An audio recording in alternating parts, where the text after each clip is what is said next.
ঘড়িতে তখন রাত 12টা। অন্ধকার ঘর, একটা ছোট্ট লাইট জ্বলছে। ঘরের এক কোণে রাখা সোফার উপর ডাক্তারবাবু বসে ঝিমাচ্ছে। এর মধ্যেই শব্দ শোনা যায়, give me some milk, I can't slip. ডাক্তারবাবু চমকে ওঠে। অ্যান্ড প্রতিদিনের মতো ডাক্তারবাবু একটা সাদা ড্রাগ ইনজেক্ট করে পেশেন্টের দিকে কিছুক্ষণ তাকিয়ে থাকে। শ্বাস নেওয়া ধীরে ধীরে কমতে থাকে। চারপাশ নিস্তব্ধ।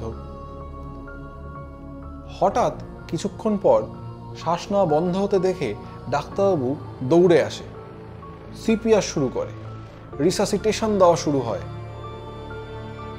কিন্তু এর মধ্যেই সব শেষ। সকাল হয়, একটা খবর চারিদিকে ছড়িয়ে যায়, that the king of pop, Michael Jackson, is no more.